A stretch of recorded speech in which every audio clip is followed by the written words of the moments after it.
My name is Melissa Wahaibi. I'm the Deputy Director of the New York Foreign Press Center and the moderator of today's briefing on U.S. security cooperation and defense trade. Today's briefer is R. Clarke Cooper, Assistant Secretary for the Bureau of Political Military Affairs here at the Department of State.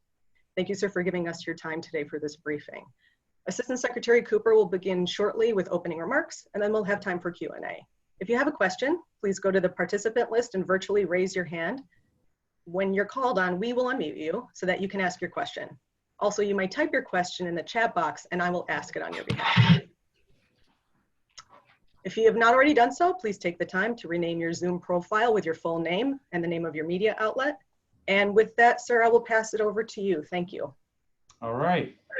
Well, thank you. It is a pleasure to have the opportunity this afternoon to finally get back with you all virtually with the Foreign Press Center. It's been several months since we provided an update. Wanted to catch everyone up on some activities in the space of security cooperation and what we're doing on defense trade. Certainly want to talk to you about how we've been navigating and addressing the impacts that the COVID pandemic has affected all of us and how we're approaching all of that. Essentially everything in the political military affairs portfolio, defense trade, security assistance, peacekeeping, humanitarian demining, etc. All of it has been touched or impacted by the pandemic, just like the rest of us. But what has not changed? What's not changed is the programmatic need and requirements that this portfolio serves. What we're talking about is supply chains, while they may have been disrupted for defense industry and for defense requirements, some of our foreign partners, we understand their budgets remain uncertain in certain quarters, particularly on defense budgets. Both the United States government and the defense industrial base have worked to continue to make sure that we meet and honor those commitments to all of our partners. We also continue to process our cases, our arms transfer cases, approximately at the same pace we were doing prior to the pandemic. That is significant in that we've been able to meet mission despite an altered posture. And U.S. defense industry, they continue to fulfill contracts, again, at a pace that is recognizable prior to the pandemic. Our security partners have also affirmed that they are going to continue with their pending purchases. So if we look at what had been identified in 2019 to come online in 2020, that is still moving at pace. In fact, if we just look very recently, back in July of 2020, just last month, this was our second highest yielding month in defense trade for the history of the Department of State, not just for the year of 2020, ever. A very significant milestone for us. Now, how did that notification reach that number when we talked about overall and total sales to Congress? Well, this is inclusive of more than $32 billion in proposed sales. And if we look at that $32 billion in proposed sales, of that is the 23.1 billion in the ballpark for the F-35 program for Japan. And again, that is in itself is what boosted those numbers for July. But as I said, not just significant for 2020, significant for the history of the Department of State. This demand is not new, nor is it really due to the pandemic either. Again, these are pre-existing defense requirements that we are continuing to fulfill with our partners. But it also shows that our partners that we're going to continue to march forward. We're going to continue to still work with them on their defense requirements, and we're going to continue to work together to make sure that the United States and our security cooperation partners are interoperable with each other. Another example of our ability to continuously meet mission was just this past week, Secretary Pompeo signed the Enhanced Defense Cooperation Agreement with Poland. This reflects a shared vision that had been outlined by President Trump and President Duda in their joint declarations that were signed just in 2019 when Duda was visiting in Washington. It also was reaffirmed with the president's visit. And the agreement is going to deepen our defense cooperation and commitments to each other. This is a NATO member state that we are heavily reliant upon their greater role in burden sharing on security for the continent, but also our shared security interests. We also want to make sure that this agreement deepens not just our cooperation, but deepens an expanded support infrastructure for an increased U.S. military presence. Some of you on the call may be aware of the plans for us to have rotational forces on the ground. And what does that mean by rotational? These are not PCS or permanent change of station forces. These are TCS, temporary rotations. This would be anywhere from like 5,000 to about 4,500 on the low end forces on the ground. Having this defensive cooperation agreement signed enables us to be able to have that in play. It is also a sign that despite the pandemic, the PM team remains very active, engaged. We're on the field, be it in a virtual format like what we're doing today, or still on the road, working with our colleagues at our embassies and consulates and making sure that we're still being able to communicate and work with our foreign partners, regardless if it's in our traditional means, which frankly I prefer the face-to-face, or if we're having to do it in a virtual context. We are still moving out sharply and working on behalf of our national security interests. And another thing, if we want to look at some significant things, last week was a banner week if we're looking at it from the frame of national security and defense cooperation. We very much welcomed the historic announcement of the Abraham Accord last week, with the seeking to normalize the relationships between Israel and the United Arab Emirates. This was significant. It also opens up the doors to further opportunities, not only between these two partners, but also us. So there's a trilateral aspect to this.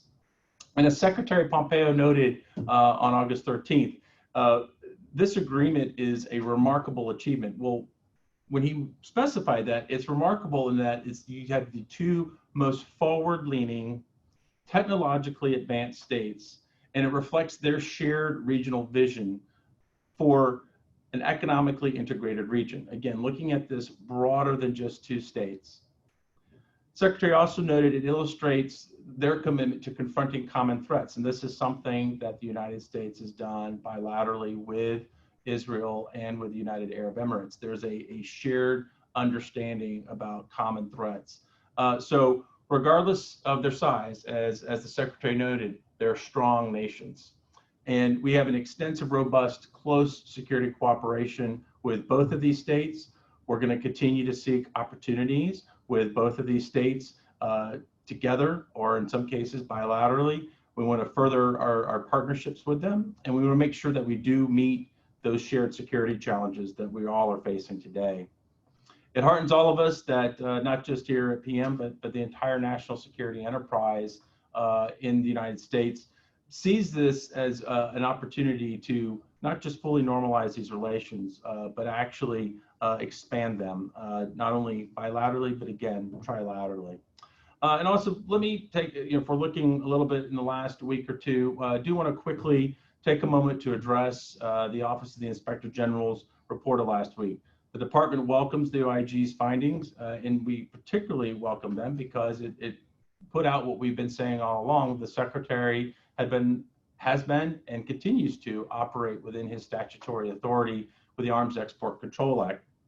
And this was specifically requested for addressing the Secretary's issuance of emergency declaration in May of 2019, where the United States, where the Department of State was able to further advance and meet a commitment with our Gulf partners, with Saudi Arabia, with the United Arab Emirates, and with Jordan. This was in a frame of about $8.1 billion in sales.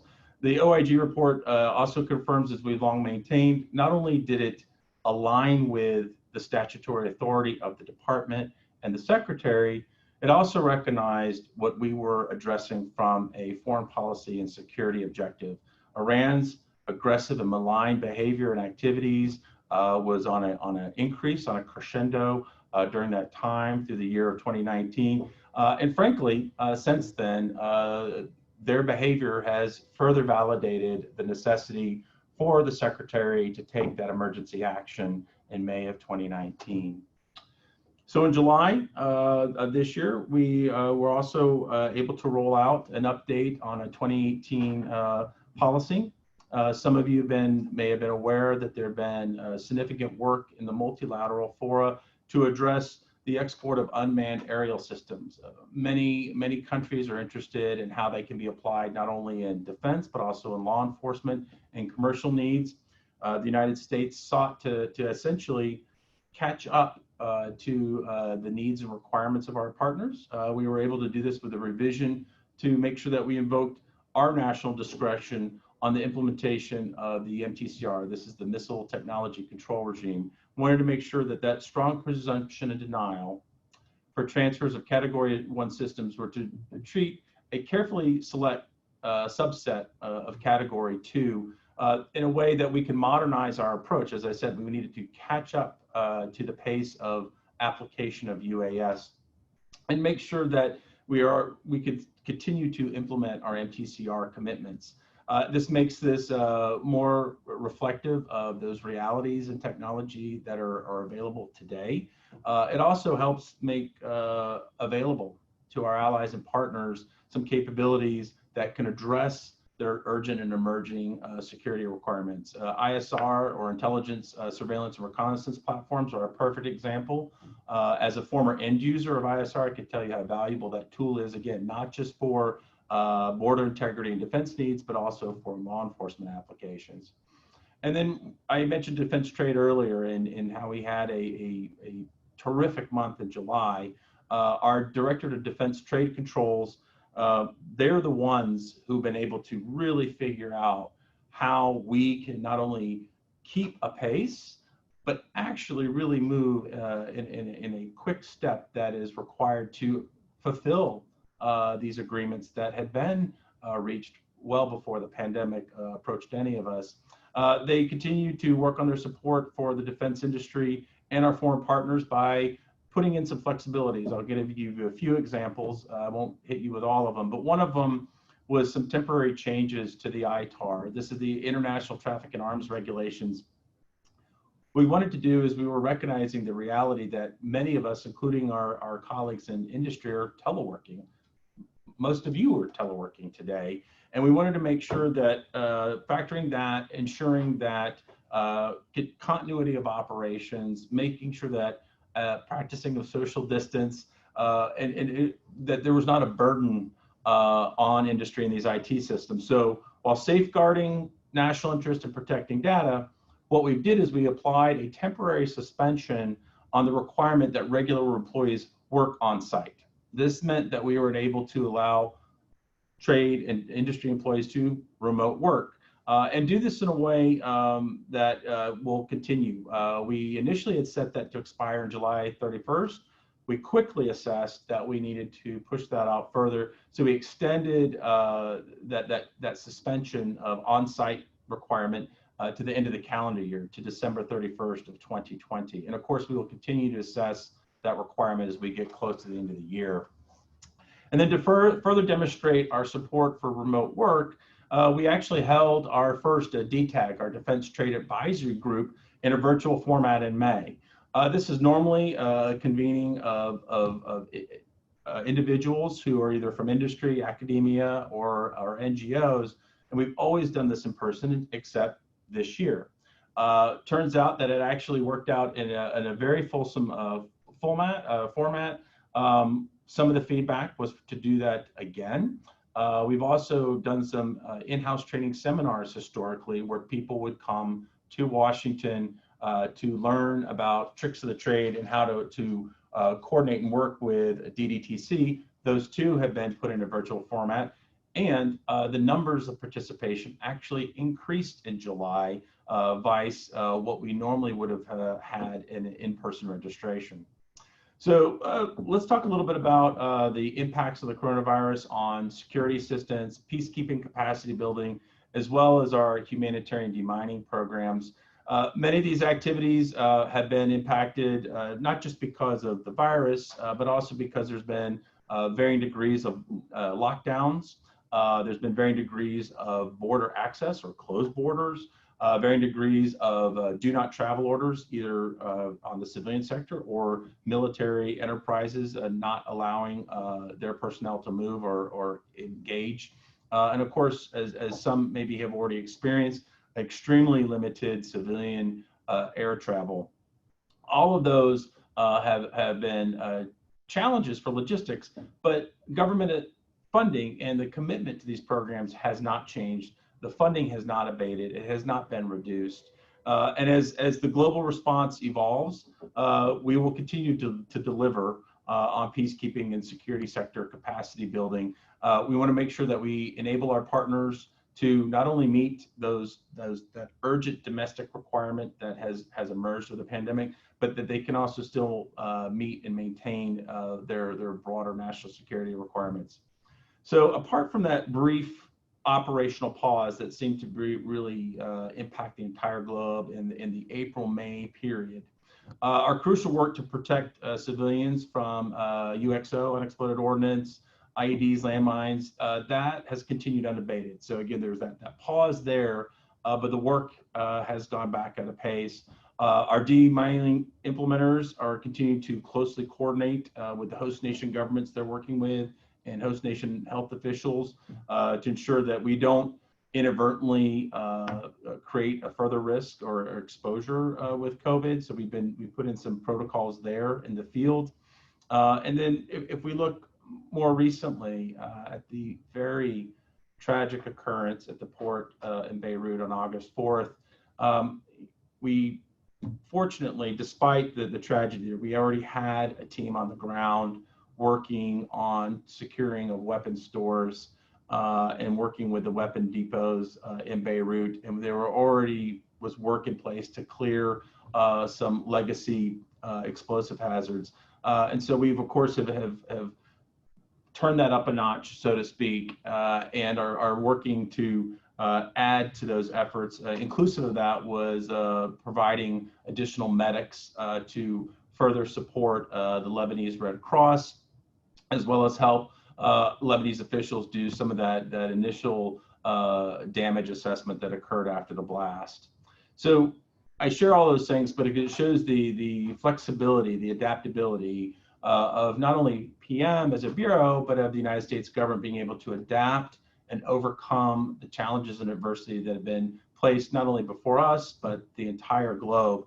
And making sure that our foreign assistance investments are focused on security capacity building to help our allies, to help our partners, make sure that they get those key capabilities to safeguard themselves, safeguard their sovereignty, and work with us together on shared adversity, work together with us on shared threats. And we do understand, and I think probably the pandemic is a good reminder that when we're looking at long-term investments on security cooperation, that it is a long-term proposition. It is a marathon. It's not a sprint. It is not a quick 100-meter race. And in some ways, the pandemic has actually really reminded us of what we need to do in the long haul. So I appreciate you allowing me to give you some highlights. Like I said, the last week has been a significant week on foreign policy objectives. July, banner month on U.S. defense trade for the history of the department. I am certainly happy to take questions and further the conversation. Thank you, sir, for those opening remarks. This will now be the time for Q&A. For those of you who have a question, please raise your digital hand in the participant list. You also may ask your question via the chat function, and I will ask that on your behalf. And if you are not indicated in your proper name on your screen, you may not be able to ask your question. So that's a heads up. Our first question goes to Raj Yashwant. And please, sir, please state your name and organization before you ask your question. Thank you.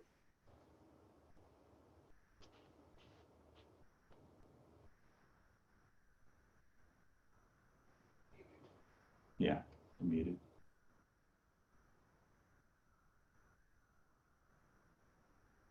Yeah, so our first question to Raj. Hello. Yeah, can you hear me? Yes, thank you. Thank you so much for doing this. And Assistant Secretary Cooper, thank you so much for taking the time to for the briefing.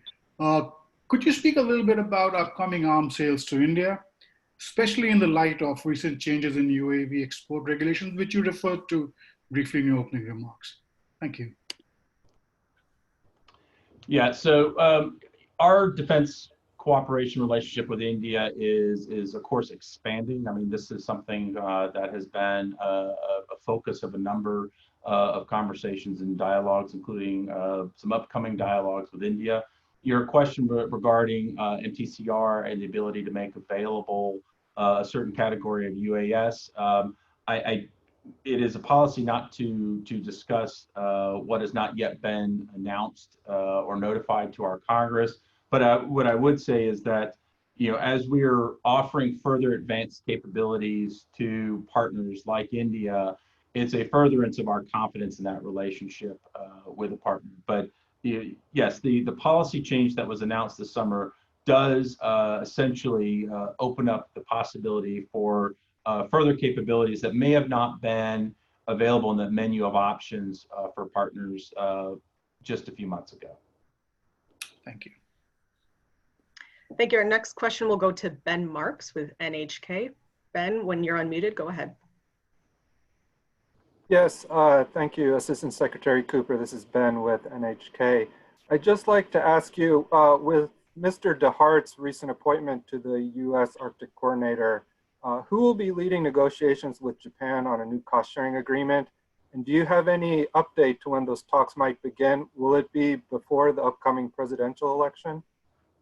Yeah, thank you. So I am thrilled to share. So very happy to have Jim move into a space to be the Arctic Coordinator for the United States. And I'm thrilled to have had a hand in that. But I also got to handpick Jim's successor. Donna Welton is a fantastic colleague.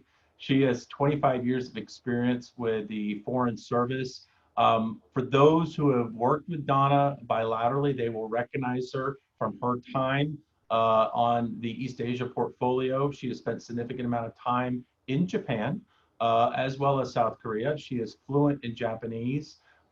She has a significant amount of relationships in Tokyo that have been built up over the years. I am thrilled to have her come on board at this time. So that the timing worked very well as we were closing out agreements like the Poland DCA. And as you said, looking into 2021, preparing for those talks and the host nation support agreement. The Japan agreement, the expiry on that is March of 21. So surely, yes, we are doing work to prepare for that now.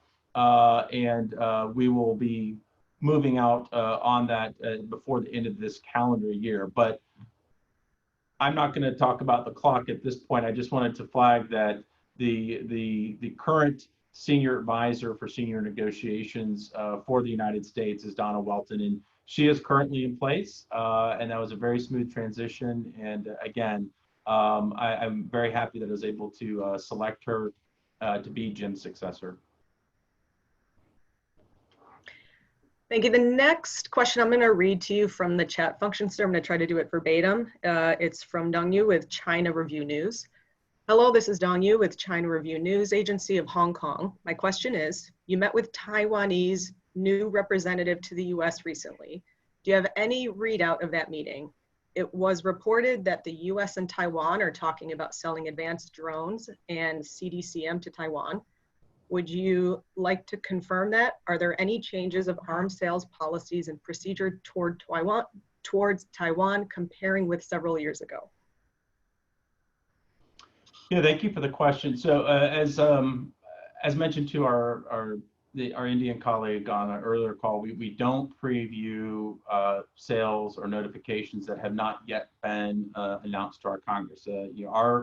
Our processes are very transparent and accountable with the executive branch communicating with our legislative branch. So I don't want to get ahead of that. What I would say is that our relationship with Taiwan is rooted in our commitment in the Taiwan Relations Act of 1979. So while that may seem like yesterday for some of us, that has been several decades, and it is a platform for our commitment to make sure that Taiwan meets its self-defense capabilities and meets their self-defense requirements.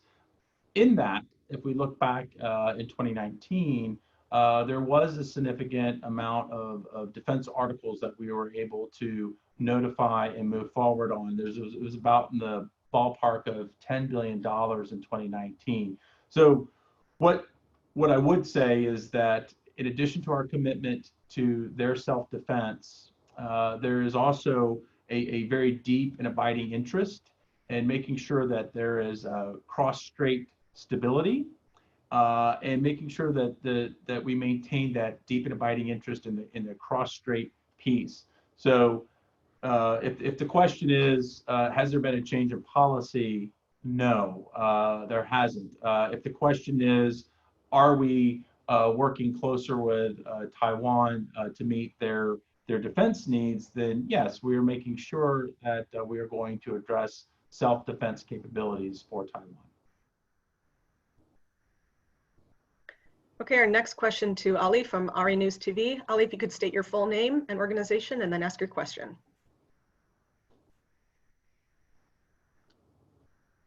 Thank you so much for doing this. This is Jahan Zaywali from Airway News TV, Pakistan. I'm the Washington correspondent.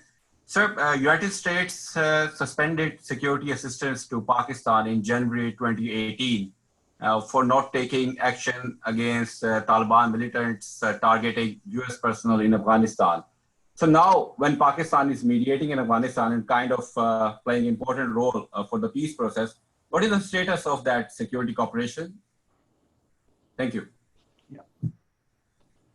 Yeah, so one thing to remember is that the lines of communication with Pakistan and the United States are continuous and remain. And with any security cooperation relationship that may adjust over time. Why? Well, of course, the intent is to make sure that we get back into a place where we are closer partners. So there has been also a continuum when it comes to certain security requirements regarding border integrity, regional counterterrorism requirements that has certainly been met and are continuous with Pakistan and the United States.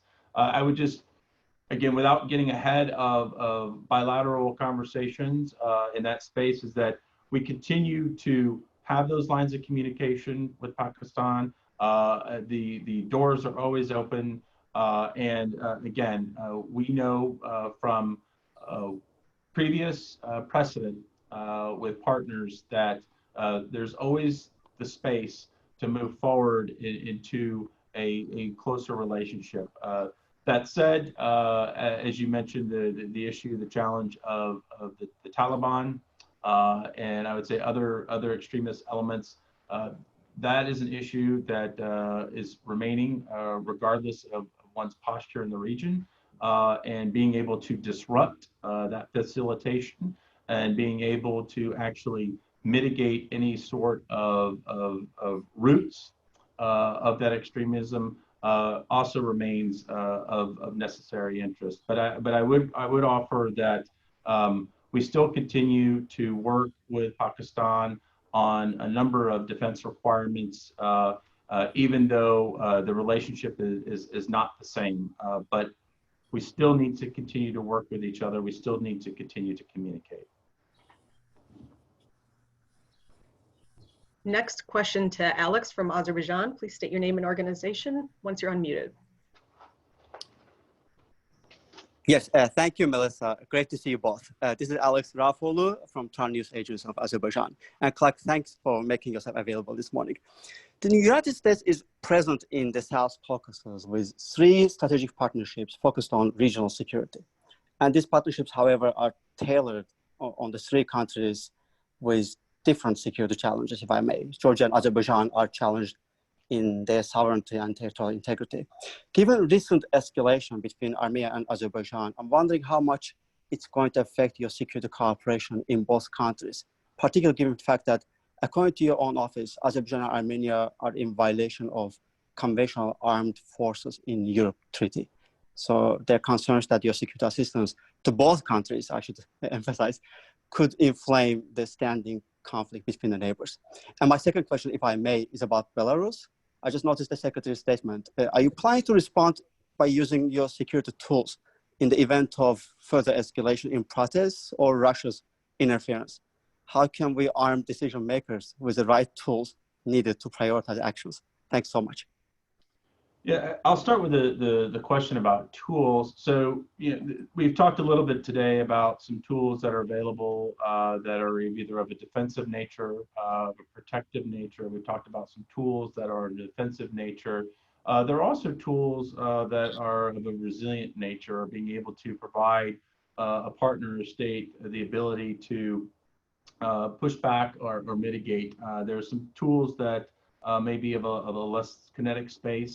And there are two accounts. I mean, you mentioned some regional focus. When we look at foreign military financing, our embassies abroad look at how that works in the context of providing resilience and readiness for the host country. And in Europe, a good example is we have an account called the CRIF, the Countering Russian Influence Fund. That could be applied in many ways. That could be applied in a defensive toolkit. It could be applied in a cyber domain defense posture. It could be applied to support some defense material. So to the question as to what are we looking at as to what is available, we have certainly identified for our embassies the host of tools that range from either the kinetic to the non-kinetic, and where those accounts could be applied specifically, as you mentioned, countering Russian influence. I would also offer, we have a new global account, it's called CSIF, and that's the Countering Chinese Influence Fund. And that one has a little bit of a broader parameter than the CRIF or the Countering Russian Influence Fund. But again, further additional tools. We talked about some of the others today, humanitarian demining, conventional weapons destruction. There's a host of what's available that we can provide a country to supplement what they're doing for their own national security interests. And in some cases, as you mentioned, neighboring states, working with them together on where there could be some joint elements or efforts, especially if we're talking about border integrity, or we're talking about an area or a region, a trans-regional space that may be impacted by something like unexploded ordnance. So again, in a general frame, what are we doing with our embassies is we're informing them of what's available here for them to apply there. And it certainly does take a broader department effort. Even though the tools maybe reside in PM, we certainly work with our regional counterparts and our embassies to make sure that those are essentially pushed out the door for our partners. And regarding the South Caucasus, is there any change we should expect given recent escalation between Azerbaijan and Armenia? I'm not going to get ahead of current deliberations, but of course I would say the situation is closely of notice to a number of my colleagues, including myself.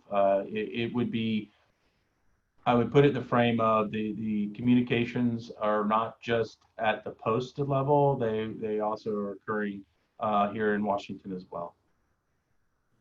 Thanks so much. Okay, we have a couple of questions in the chat function. Let me just get to them for us.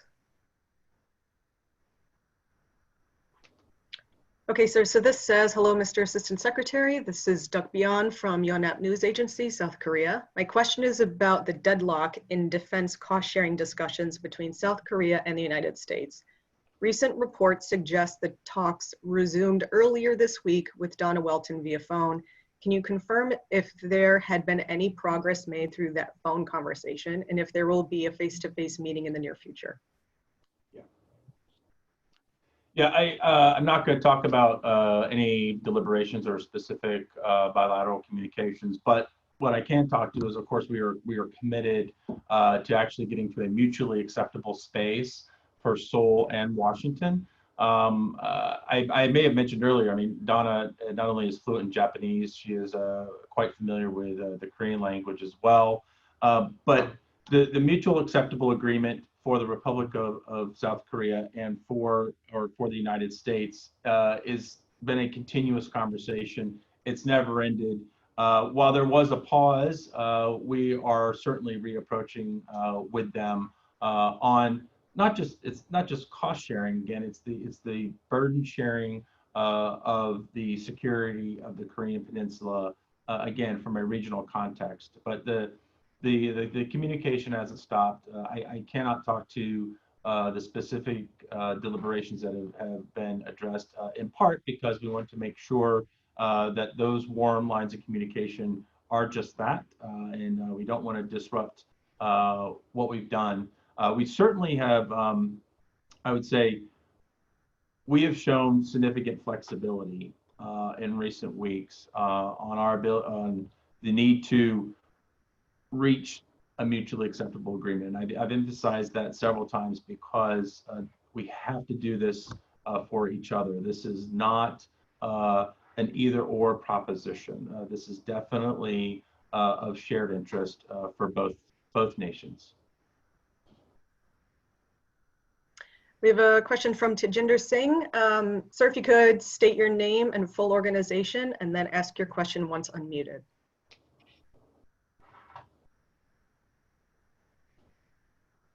I don't know why I can't get that to display the journalist. Yeah, sorry. Okay. I mean, I can hear him. That's important. Yeah, we'll give it a few moments and maybe come back to Tejinder. In the meantime, there is a question in the chat function, so I can ask that.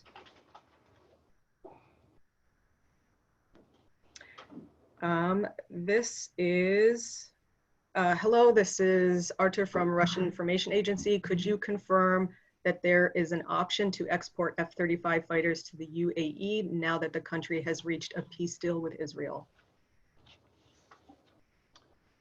Yeah, thank you for that question. So I mentioned earlier, there was some other questions about other systems with other states. So, you know, as a matter of policy, the United States doesn't comment, nor do we confirm on any kind of conversations that we may be having of something that has not yet been notified to our Congress. So there's that, first of all. And then second, I would refer that inquiry to the governments of Israel and or the United Arab Emirates.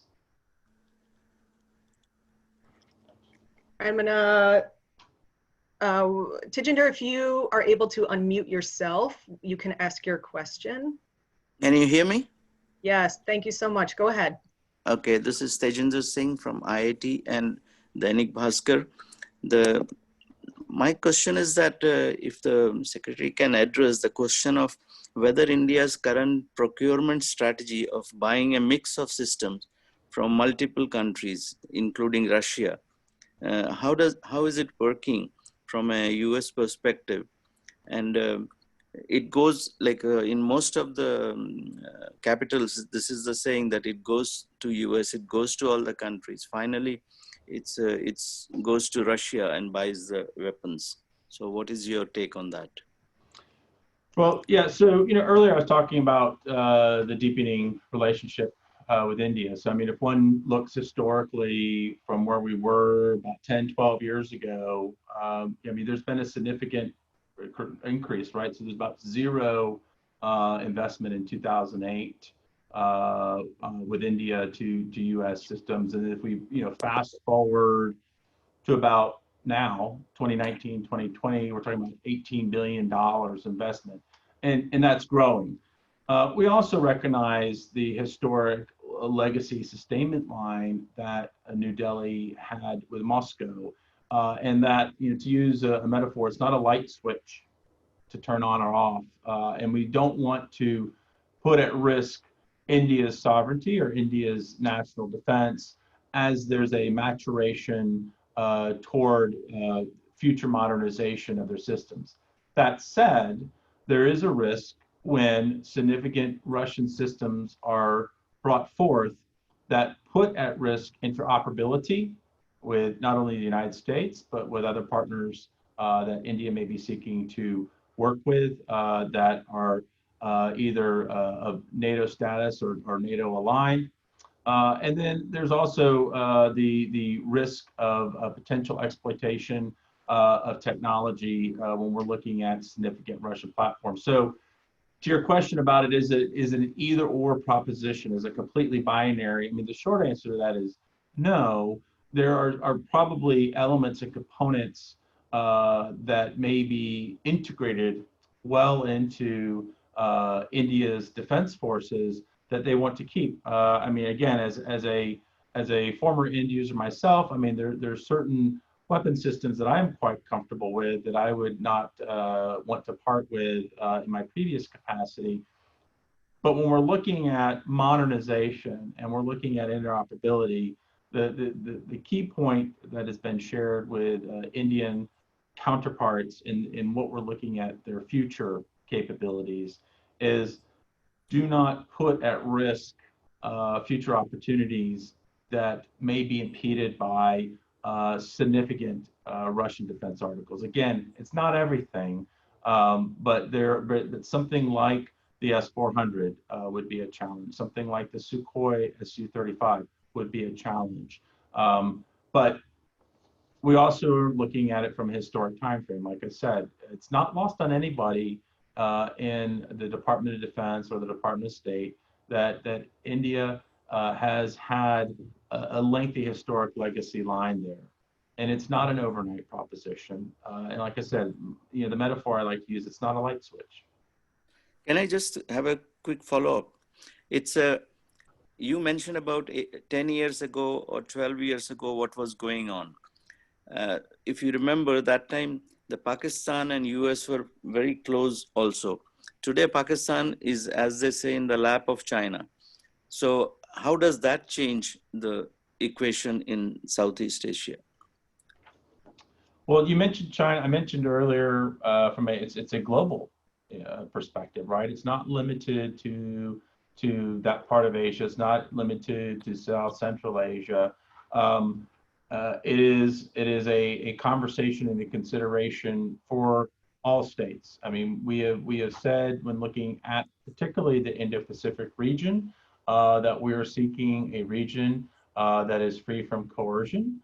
We are seeking to work with a region of sovereign states that respect each other's sovereignty and that is free and open to all. That the region is also free and open to all for trade and not victim to either coercion, pressure, or in a place where they're seeking to degrade or erode another sovereignty. So is it a factor from a regional, trans-regional context? Yes, of course it's a factor. But China also has the opportunity to be a responsible state themselves. It is not impossible for them to also recognize their sovereignty, but also recognize and value the sovereignty of their neighbors. Thank you. All right, we have a follow-up question for you from Mr. Beyond from Yonhap News Agency out of South Korea. And the follow-up is, Mr. Assistant Secretary, you just mentioned the US being extremely flexible recently. Does that mean the US has backed down from what was earlier said to be a request for a 50% spike for South Korea? I'm not going to speak to the particulars of the deliberations again. As I mentioned earlier, even before before I was able to bring Senior Advisor Welton on board, we had maintained warm lines of communication between Washington and Seoul, but I'm not going to go into the deliberative process. The next question will go to Ken from Nikkei. Ken, when you're unmuted, please state your full name and org. Right. Can you hear me? Yes. Well, you've just remuted yourself, but once you're unmuted, Sorry. there you go. Thank you. Okay. Go ahead. Right. Thank you very much for this. In the invitation email we got about this event, you talked about the record defense sales to the Indo-Pacific region. But in today's briefing, you said that most of it was the F-35s to Japan. My question is there a policy or a strategy to increase defense sales to the Indo-Pacific region, especially in the rise of, well, to counter China, bluntly. Also, could you explain, for instance, some examples of sales to Southeast Asian countries, especially now that Secretary Pompeo has laid out his stance on the South China Sea? Thank you. Sure. Yeah, so I'll go back to, I was talking about that one particular sale of the F-35s to Japan. It certainly doesn't preclude any other pending sales. But specific to Japan, we have this, the United States has an unwavering treaty commitment going back to 1960. And Japan does have a very particular strategic role in the region. So with the shared responsibility that Japan has with the United States, there are states that take particular leadership roles in the Indo-Pacific. To your question about specific sales, what I could offer is that when we are working with partners, and Japan would be included in this, there is a shared assessment on what particular requirements need to be met to be able to, again, if one looks at it, maintain sovereignty and to be able to project force. Those requirements are always going to be bespoke per state, per partner. Some states may require a more conventional approach. Some may require more of an asymmetric approach. Some may require a mix of conventional and asymmetric.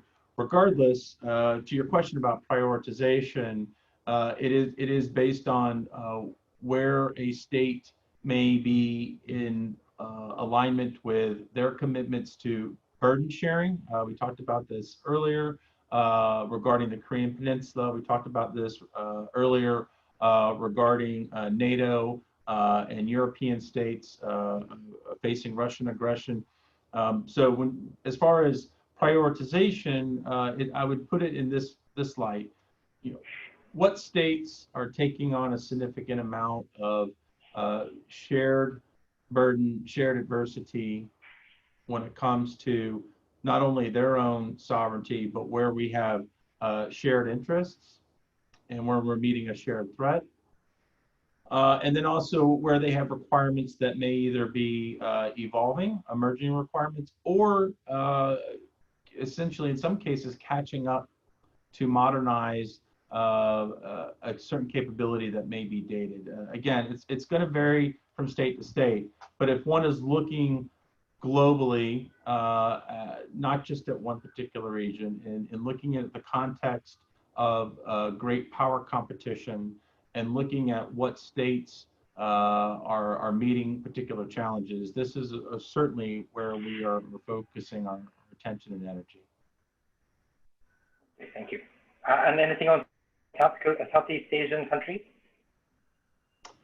I mean, again, I don't want to talk about things that have not yet been announced, but safe to say, I mean, we could certainly, I'm happy to share with you or any of your colleagues what we have announced. I do understand that for some in the media, when we roll out congressional notifications, it may not be the first thing you look at in your inbox, but what I can do is share what we have announced. It is, as I said earlier, with several questions, particular on India and on UAE, we don't preview sales that we've not yet announced to our Congress. Okay, thank you. So we could do that. Sir, I'm going to read another chat question for you. It's a follow-up from Tajinder out of India. Can the Secretary say a few words why India should go for U.S. systems? Oh, absolutely. Well, they're the best. And I don't just mean that from capability and requirements. I mean, this is the top quality.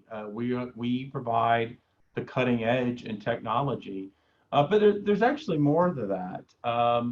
It's not just material. It isn't just the actual system, the article itself.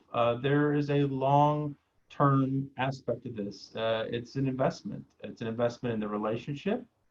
It's also, it comes with a certain amount of what I would call extras or benefits that come with the material.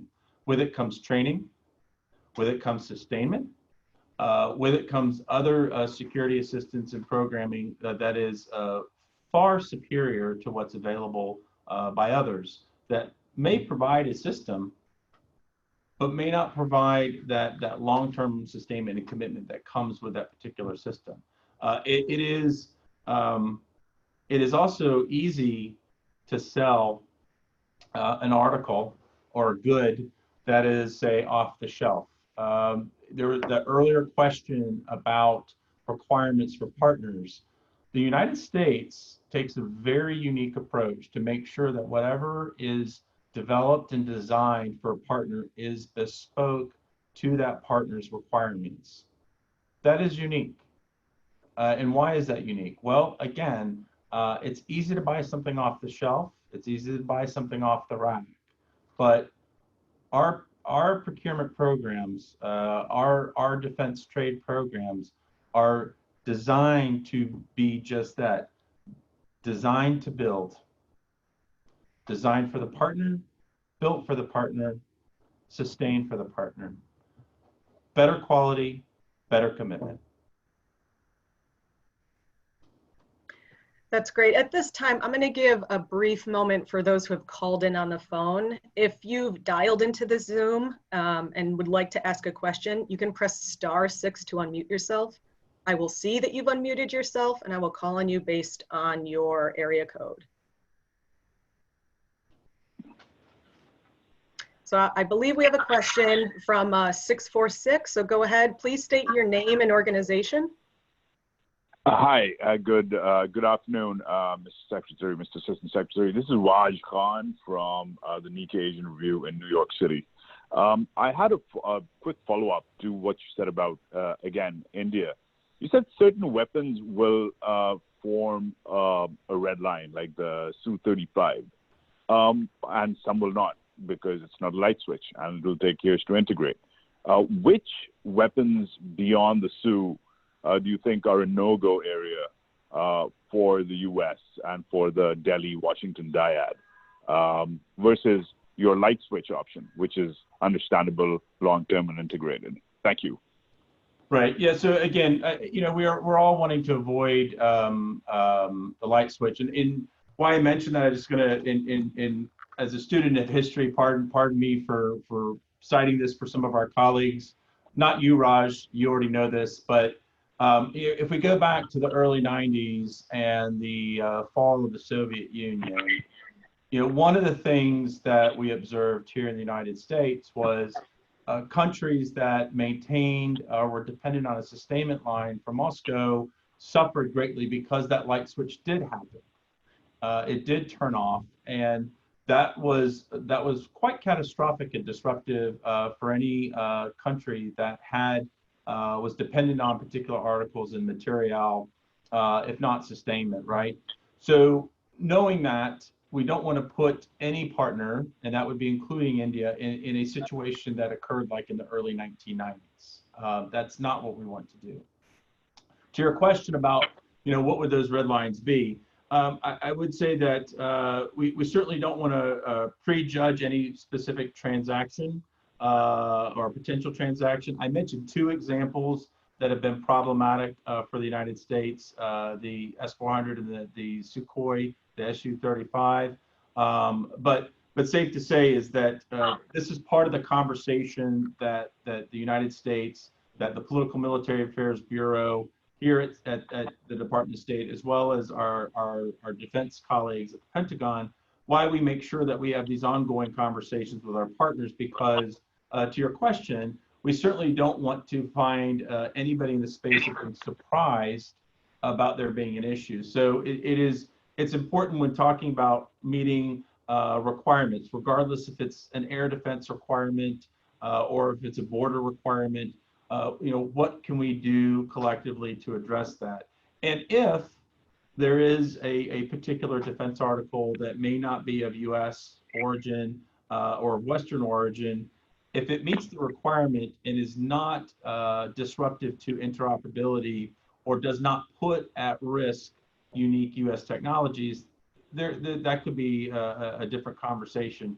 But the reason why there is a concern about certain platforms is it does make it challenging for interoperability, again, not just with the United States, but other states that we may be interoperable with. So looking at it from a future aspect of modernization, maturation of defense capabilities, this is why there's candid conversations in capitals about what's possible and what could be putting modernization at risk.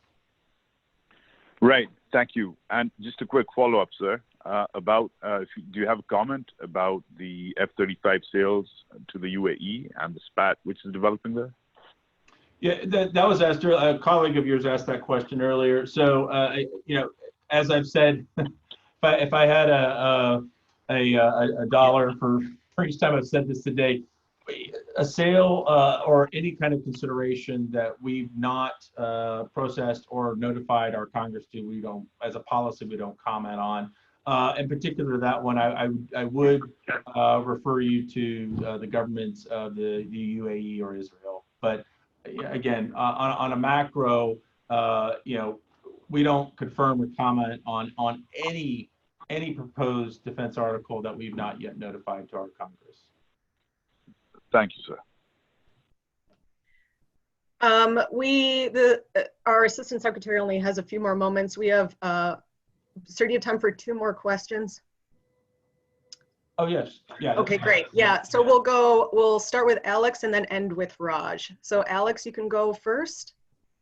Thank you so very much. Assistant Secretary, I do want to ask about one last question on Section 502B of the FAA. In other words, how does the U.S. policy guidance on arms sales address human rights consideration? I did talk about Belarus and Azerbaijan earlier. Are you prepared to take this chance and address your partners international that do not engage in human rights violations or else? Thanks so much. So, yeah, I would add to not just the Arms Export Control Act. So in 2018, President Trump issued guidance to the Department of State to update and to actually bolster our arms policy. And so that this is the acronym for it is CAT. It's the Conventional Arms Transfer Policy. And when this was updated by the Trump administration, it included a host of factors, and you named one of them. So in that calculus of burden sharing, in that calculus of addressing shared threats, in that calculus of providing capabilities of bolstering the sovereignty of a partner is human rights. And I could tell you that that calculus factors in with we're looking at how a country applies those resources, not only for their sovereignty, but how they're able to do that in a way that mitigates the risk of civilian harm, that mitigates the risk of civilian casualty.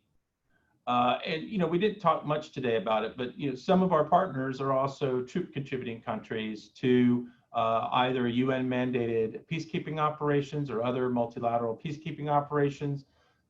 When we're talking about human rights and performance measures of troop contributors, and we're talking about human rights of host country citizens, there is a consideration there. I know that there are some partners that question that and have pushed back at that. And you can say in a very general sense that myself and colleagues and Secretary Pompeo himself have had to address with counterparts. So it very much, if one's looking at, we have, I'd say there are two considerations in the interagency calculus and analysis on meeting, as I called it earlier, bespoke defense capabilities and requirements for partners. There's the statutory factors that you referenced earlier with our Arms Export Control Act, and then there is, on a policy side, the President's Conventional Arms Transfer Policy. There's more than that, but those are I would call them bookends that we have on how we're able to assess what could be available and what we would offer to a partner. Terrific. Thanks so much. Thank you. So we'll end with our final question with Raj. Raj, you can ask your follow-up. Thank you so much for giving me another one. Assistant Secretary Cooper, thanks again for taking another one from me. In response to questions about S-400 and Su-35, I just wanted to ask if there have been any conversations with India on US offer of THAAD and the Patriot missile defense systems, and also if there have been any conversations on F-35. Thanks. Yeah, Raj, thanks for trying. I'm not going to get ahead. I'm not going to get ahead of our deliberative conversations, but I appreciate you asking. So yeah, again, as said earlier, you know, we don't talk about things that we've not yet either fully cooked and or more importantly notified to our Congress. But I'm glad you asked, and this goes back to several other questions. What we can do, because I fully appreciate why many of you would not see or pay attention to our congressional notifications or CNs, we can, through the press center, make available what we've announced to date for particular states or regions. And I'm happy to provide that, and you can include that in either whatever you're filing today or future stories, if that's helpful. So Andy keeps sending us those, so we have. Okay, good. Okay, good. Raj, thank you. I will. I'll tell Andy you told me that.